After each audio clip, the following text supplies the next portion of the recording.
Et puis, l'invité de ce journal, Tawhiti Nena, président du parti Tawhutura, est parmi nous ce soir, Yaurana. Rana. Vous revenez d'un séjour à Paris. Qui avez-vous rencontré là-bas? Est-ce que ce sont des alliances que vous êtes allé chercher?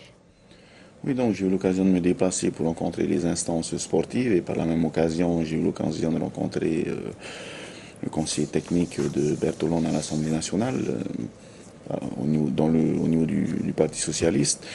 J'ai rencontré également des amis qui soutenaient des représentants de la droite.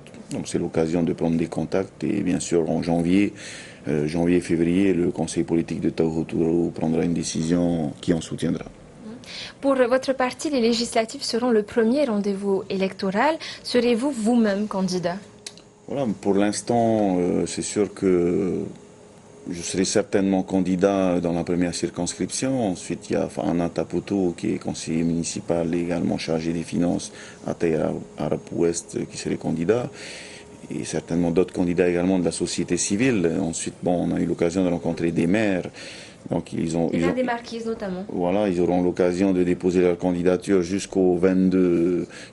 lors du congrès, le 22 octobre. Et à ce moment-là, on arrêtera les candidatures. Et ensuite, le conseil politique se réunira au mois de novembre pour acter qui seraient les meilleurs candidats pour Tawhuturo pour gagner ces élections au mois de juin. Sur la seconde, vous êtes en discussion avec beaucoup de personnes également. Le maire de Paea, Philippe Newfer et Patrick Galland. Lequel est le plus intéressé? Non, enfin, on a eu l'occasion de les rencontrer, bien sûr, Patrick Galland, Christian Vernodon et Philippe Newfer, bon, sont des amis. Bon, au niveau de la société civile, s'ils déposaient leur candidature, il faudrait voir au niveau de notre parti politique, ça serait peut-être intéressant de soutenir également des candidats en fonction, bien sûr, de leur programme et de l'intérêt, bien sûr, pour le pays tout d'abord. Après, on décidera. Rien n'est décidé pour l'instant. Pour l'instant, ben, jusqu'au congrès qu'on organisera samedi 22 octobre à la mairie de Papeete, à 15 heures. Donc on accepte bien sûr toutes les candidatures issues des communes, issues de la société civile également. Et ensuite, on se décidera au mois de novembre. Sur la troisième circonscription à présent, Christian Vernodon vous a-t-il demandé de le soutenir? Oui, j'ai eu l'occasion de le rencontrer. Il était intéressé de courir, en tout cas. Maintenant, nous, on a également un candidat de notre côté. Maintenant, il faudrait voir. C'est pour ça qu'on a plusieurs candidats. Ce qui est important, c'est de voir quel programme il pourrait proposer pour le bien de notre pays par rapport s'il il suit notre ligne de conduite, que ce soit au niveau de la moralisation de la vie politique, que ce soit au niveau des démarches pour développer ce pays. Sur cette même circonscription, vous avez discuté avec Éric Minardi, représentant local du Front National. Finalement, on se demande, en cas de victoire, quel groupe vous rejoindriez à l'Assemblée nationale? Voilà, tout à fait. Me concernant moi, donc je suis plus de gauche au niveau du Parti socialiste. C'était le cas lors des dernières élections. Maintenant, il est vrai que dans mon groupe, c'est un nouveau parti, un parti d'ouverture.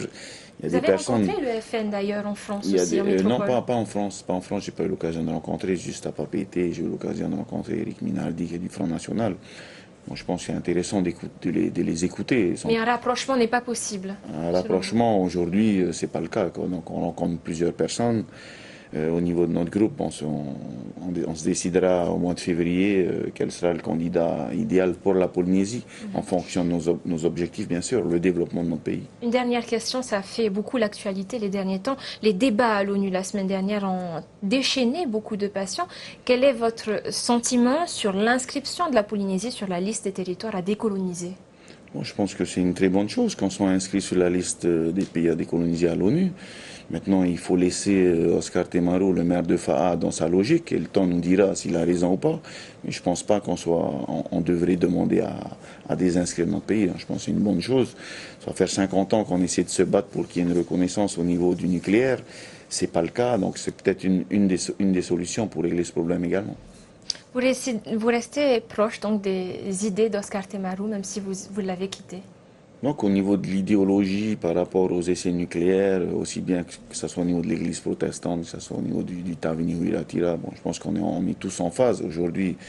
Donc c'est bien que tous les partis politiques en fait sont en phase sur ce dossier. Je pense qu'il faudrait d'ailleurs qu'il y ait l'unanimité pour qu'on puisse régler ce problème. Il y a des problèmes importants à régler, dont ce problème au niveau des essais nucléaires par rapport aux victimes des essais nucléaires, concernant également le remboursement des dettes, certainement au niveau de la CPS. Donc il faudrait qu'il y ait une reconnaissance au niveau de l'État.